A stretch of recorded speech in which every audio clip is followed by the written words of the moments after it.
Don in London, hello. September the 7th, my video's all about recovery from addiction to either substance or behaviour.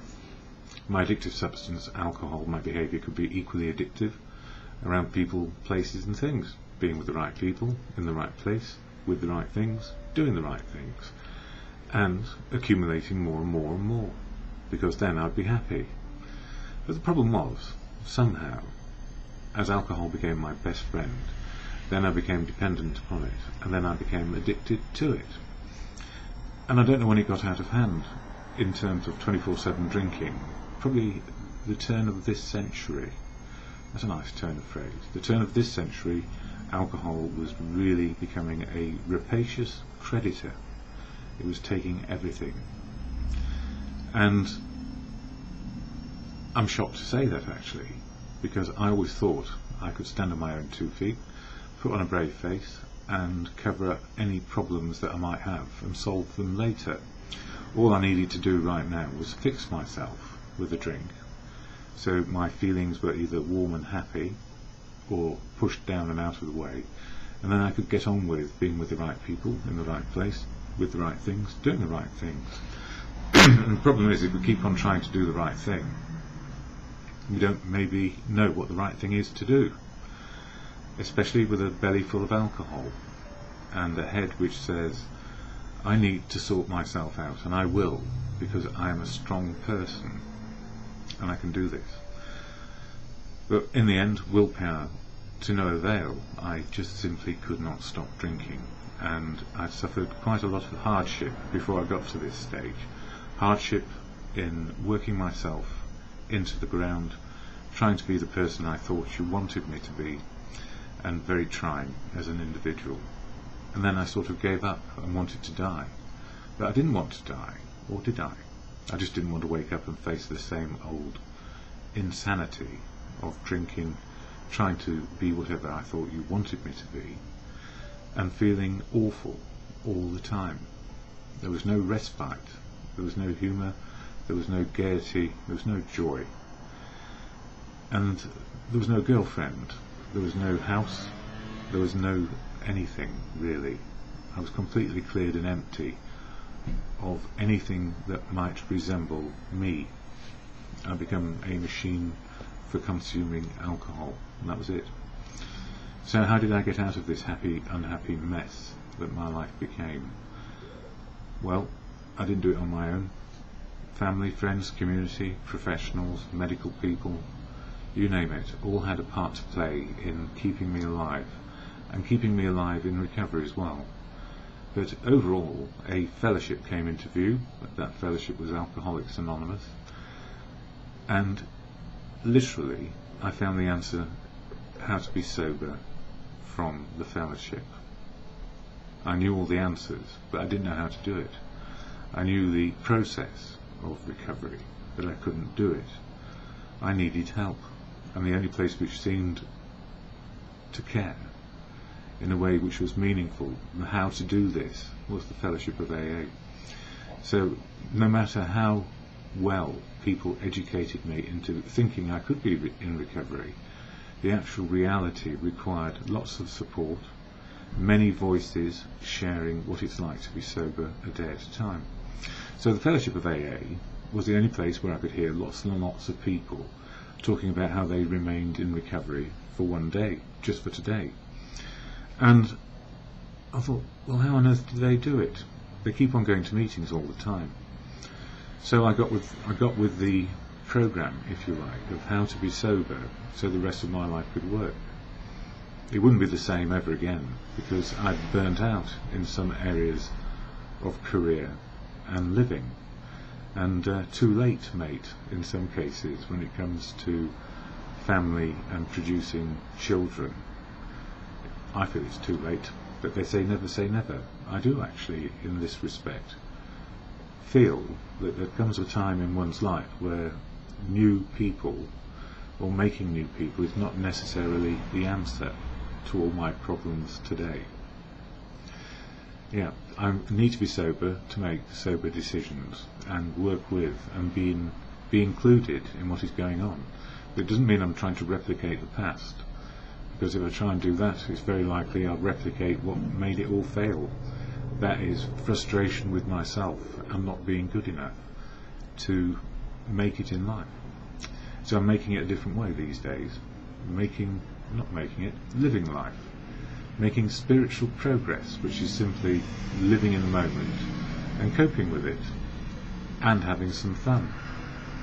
So the Fellowship of AA has provided all of this as a new insight and outlooking. So my freedom has improved, my freedom of choice has improved around real life as it is today, rather than the illusion of freedom to keep on doing the same old, and expecting something different to happen. So I'm not in charge anymore. I actually go with the flow of life. I'm just on the journey with everybody else. I can see where I can fit in and be a part of, and I can see where I have no part to play. And that's really important. I have no part to play in some things I used to do, because it will make me feel unwell. Thank goodness I don't have to do those things again. I don't have to join in and pretend to be all right. So the Fellowship of AA is full of unique people. Each person is different, on an authentic journey, which is theirs, at different stages in life. And the great news for me is people from very young ages, middle or low teens, through to people who have a great many decades behind them, are all part of the fellowship and learning new wisdom on a daily basis. The good news, there are no laws, rules or regulations in the fellowship. We are all trusted servants and there aren't any leaders. So we come to the conclusion of how we run our groups and meetings on a local level. But we do have trusted servants in post to help with anything which might be global, if you like. So trusted servants work on behalf of the fellows in fellowship, the rank and file. And there are only rank and file people, because we're all trusted servants and nobody's in charge. Everything is done by agreement. And that can be difficult. It can take time to find agreement in a room full of people who have the freedom to speak as they choose and do what they like. Now, why is that? Well, it's all contained in the AA preamble on this little card here. And it saves my life on a daily basis. The AA preamble shared at the beginning of every meeting I go to is the can-do, can't-do bit of how the fellowship works. So I shall share it, read it, rather than recite it.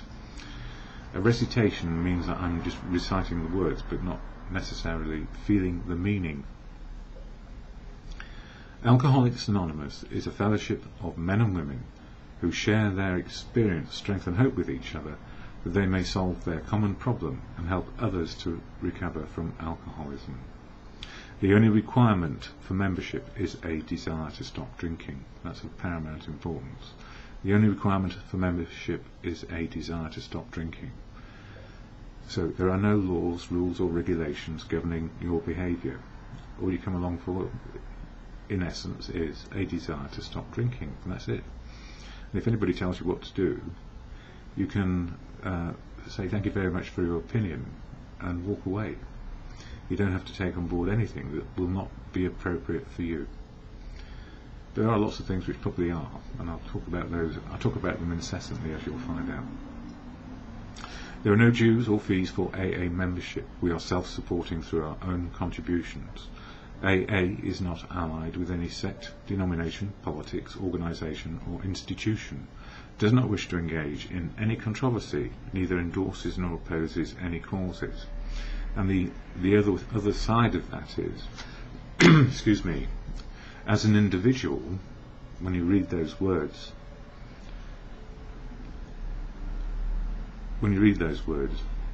I am allied with a sect or denomination, a political belief, an organisation or institution.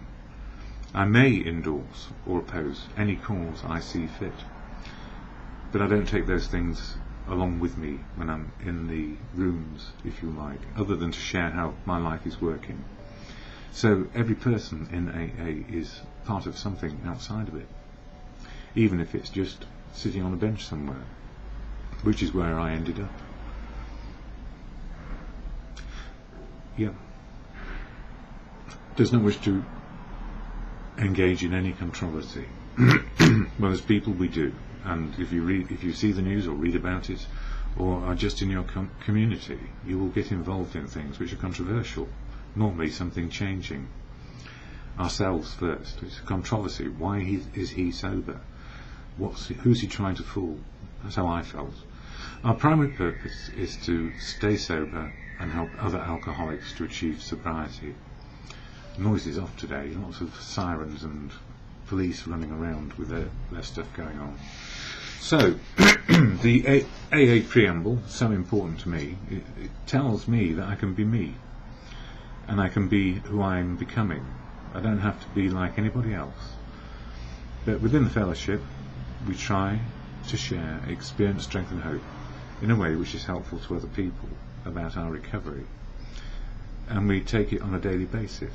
So if we go to a meeting every day, we are sharing often, just by being there, just by turning up. Or we may have something to say.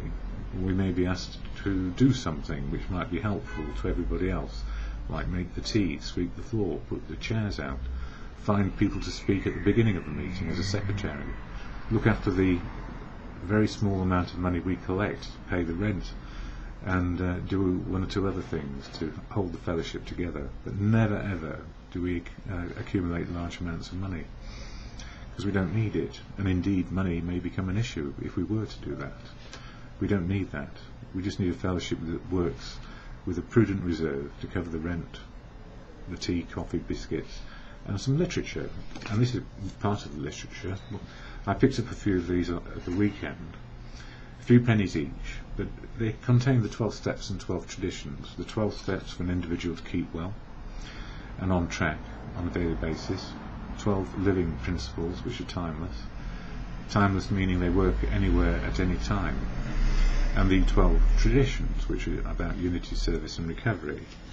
And the most important part on the very back of it is the serenity prayer, which reminds me of what I can and cannot do today, and learning the wisdom to know the difference. And that serenity prayer is key in any moment in any day to survival and sometimes joy, happiness, or just dealing with a great deal of sadness that can occur. So AA produces books like this one, Daily Reflections, and I'm hoping it will be online on the main AA website soon, because the big book of AA, which looks like this one is already online on the AA website, and the other one which I share from is also on the AA website. This one, 12 Steps and 12 Traditions. So the main texts which support the 12-step program and the 12 traditions are free online. And this needs to be free online too, for those who can get to a computer and know how to make it work. Because it was never an issue of money. We give it away to keep it. That's the primary principle. And it's not money which is the issue here, because we manufacture printed form literature based on contributions that people in fellowship make. So it's never an issue of money, and we only ever cover our costs on these things. So it's not about money. It must never be about money. And sometimes we forget that if we put something out there free online, we put it out free online because we hope that people will get a benefit from it. It's a fellowship, a society. It's not an organisation for making money. And we need to be lean in our finances, because then nobody's trying to control the finances. They are controlled by a trusted servant who just makes sure that people know what our financial situation is, and if we have enough to produce printed literature. And that comes from the members always, and it goes round and around and around. So if our book sales went down by 50%, actually that's not an issue. The issue is the literature available to those who cannot get it online? And how is it available? Well, that's the reason why I do these videos. A lot of people can't get to AA, and a lot of people have difficulty like I did. reading anything online or in a book. I couldn't read the big book properly. I read it and read it and read it over and over again in my first year, and it was only after I got a bit of sobriety time behind me that it started to make sense, as does everything, because my brain was fried and I didn't know what to do, and I was frightened. So I went to meetings, and I was poor at the time, so I drank coffee with tea and coffee and ate the biscuits, because that kept me sustained. And it also, because I was consuming the biscuits, I did put money into the pot that I shouldn't have done, because then I wouldn't have had to keep on eating the biscuits, which were not good for me, as it turned out. Anyway, that's another story. So, the Daily Reflections book, which I just mentioned there, it covers the 12 steps and 12 traditions, and September is all about step 9, 9th month, 9th step, which reads exactly as: made direct amends to such people wherever possible, except when to do so would injure them or others. So it's about making restitution as we can without causing further harm, and also self-harm, which then leads to more harm to other people.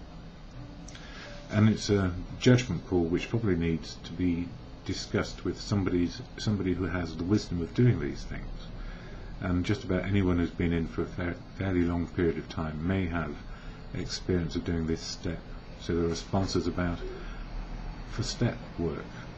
When your sponsor becomes a friend, keep the friendship, find a new sponsor, is my suggestion, because a sponsor needs to have enough distance, emotional distance from you, to not just take on everything that you say and be on your side. That's what friends do. Friends can give you good feedback as well, but they always have your best interests at heart. So a sponsor may say, let's look at this in the round, the big picture of what's going on, and what are you doing in that big picture, which is all part of step 9, making the amends and living a new life, living free with good choices based on real life, not on a fantasy, reality. So the AA Daily Reflection for today, our side of the street. We are there to sweep off our side of the street, realizing that nothing worthwhile can be accomplished until we do so. Never trying to tell him what he should do. His faults are not discussed. We stick to our own. That comes from the big book of AA, that blue one I just showed you. I made amends to my dad after I quit drinking. These are the words in the book. My words fell on deaf ears, since I had blamed him for my troubles. Several months later I made amends to my dad again. This time I wrote a letter in which I did not blame him, nor mention his faults. It worked, and at last I understood. My side of the street is all that I'm responsible for, and thanks to God, or simply good conscience, or both, and AA, my side of the street is clean today. And the most important part of this, when we make from our life story in step 4, we see the assets and liabilities of what happened to us. We share it with another human being in step 5. In step 6 we see the liabilities of, in my case, a lot of fear, a lot of putting on a brave face, standing on my own 2 feet, an ego covering up what I felt shameful and guilty about, and that was not being good enough. Rather than in step 7, which is the assets, if you like, of my life story, developing courage, faith and confidence to keep going when life gets tough. And then the amends list and willingness to make them, and then sweeping our side of the street clean, if you like, not sweeping things away, recognising and accepting where we've hurt people and trying to make restitution and amends, which come in different ways. But we need to consult in this process. On our own we will tend to look for feedback from those we make amends to, and it may not be forthcoming in the way that we might desire, which is to be forgiven.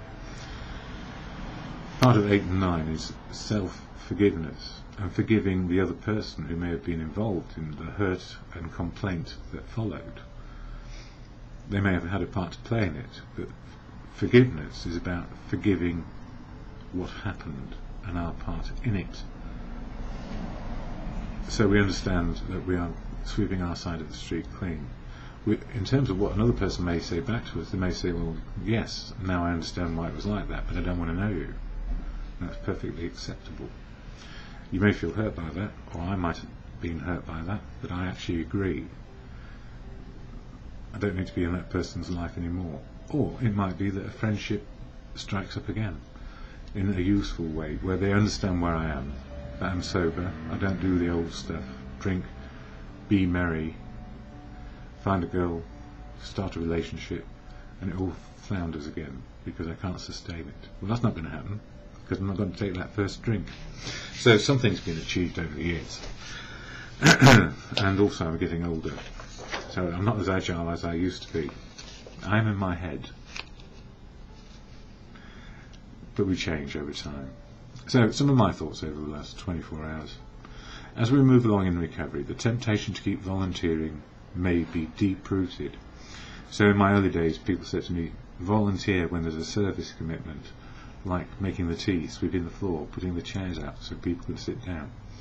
And I did all that, and I really loved it. And I did tea for 3 years, making tea and coffee.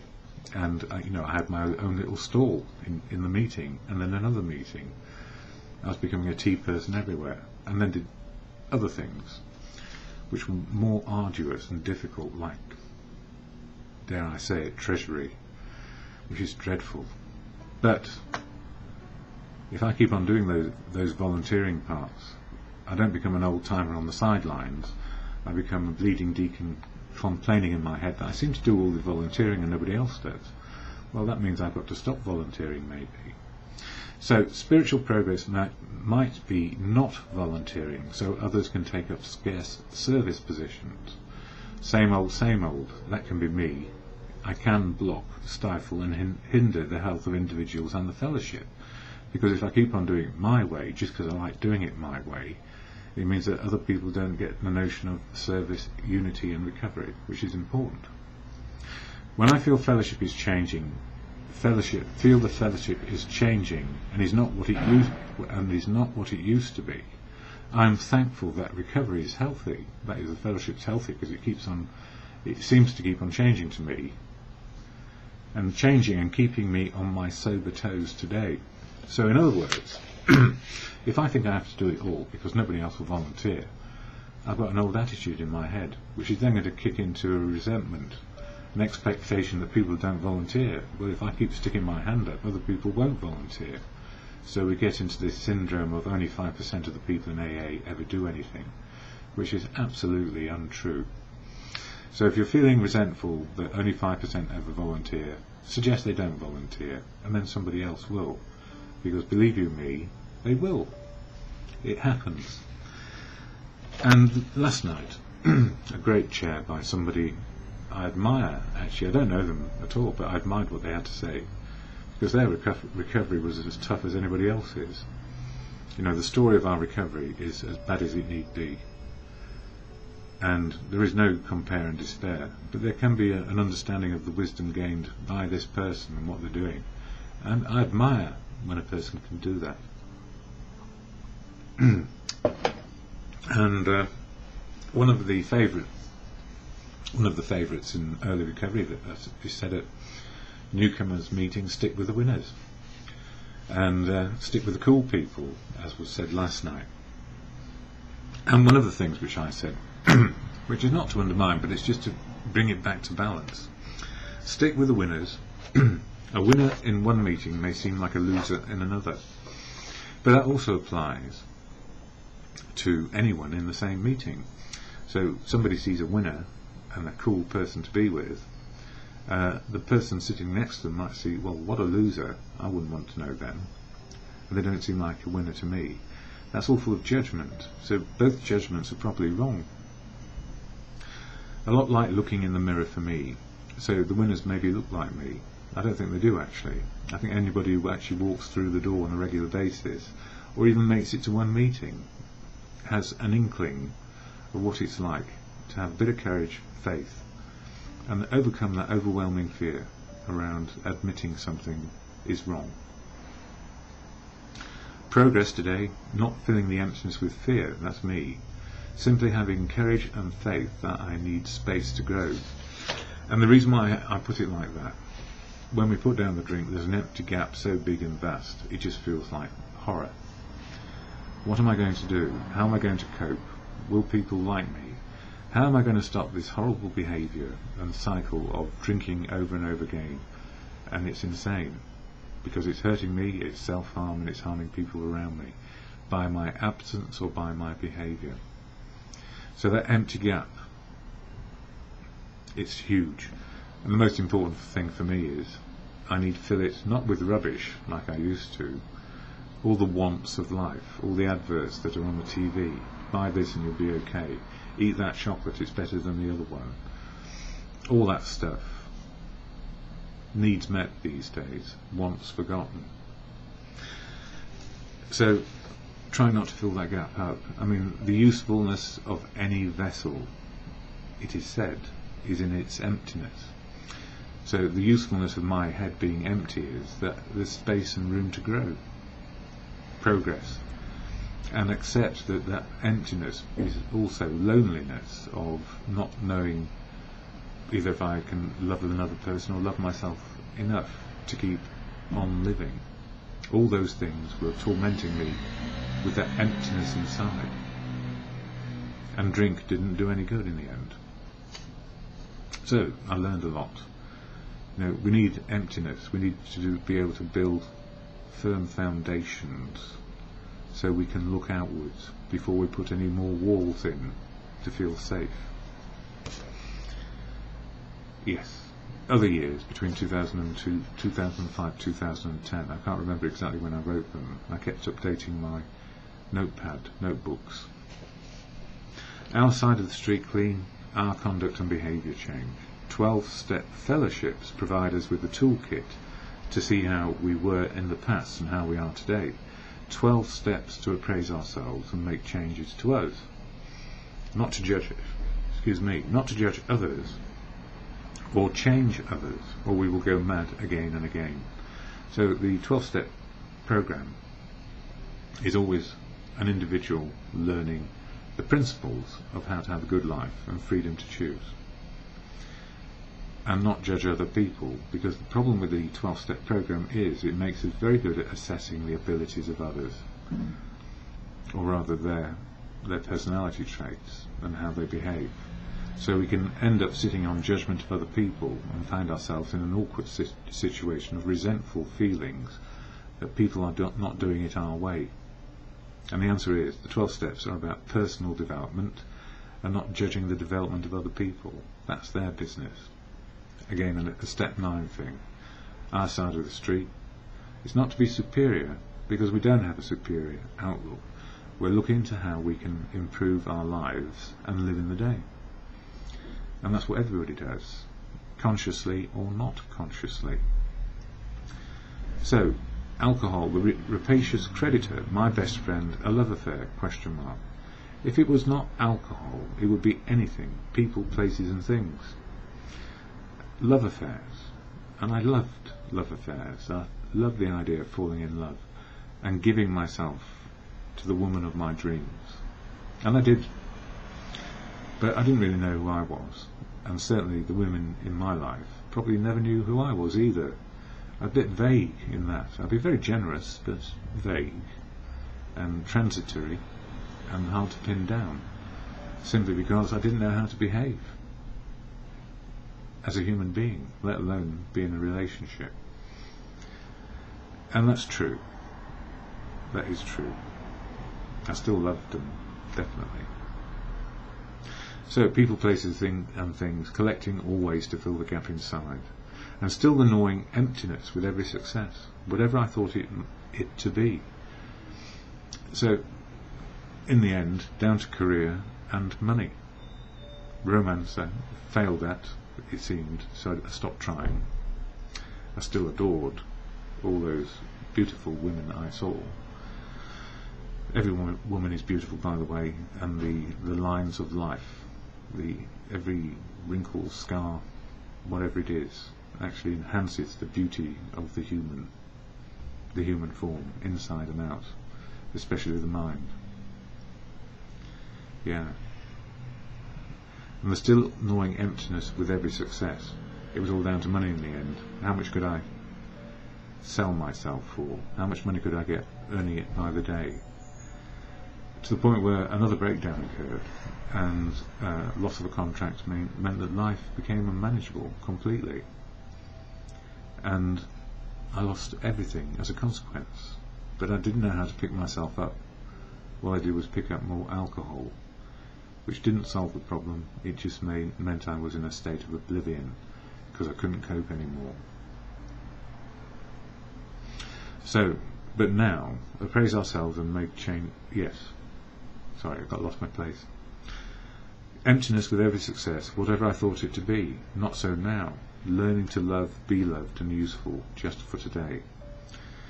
And one of the things about learning to love, be loved and useful just for today is an understanding that there are no conditions, and that was part of the reading last night, which ends with the keys to the kingdom for those who are interested. I might read that one out another day, but not today. It's time I stopped. So, September, step 9, stopping the self-harm, keeping our side of the street clean, knowing that the amends made are done from a good place, right inside us, from the heart, not from the head or a theory. That we really mean it before we actually attempt it, and if we really mean it, not making amends where we're looking for amends back, or just simply saying we're sorry we were such a deluded person in the past. We need to be careful with the feelings of other people, and not forgetting in the past, whenever we encountered somebody who it felt like their worst, it was always the best they could be in that moment, and that also applies to every drunk who is sitting on a bench angry. It's the best they can be right at this moment, even though it's the worst for everybody else. Out of control, living in oblivion, and not able to love anything anymore.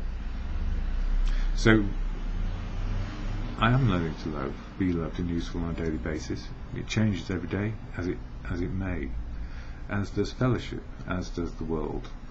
So we become able to cope with changes. Life is difficult, that is what it is. So the serenity prayer, or exhortation, or simply a meditation, depending on your belief system, and it's your belief system for you, which is appropriate. So don't ever be worried whether you believe in God, you're an atheist or an agnostic. The can do, can't do, and wisdom to know the difference offers serenity, like a truck backing up the road.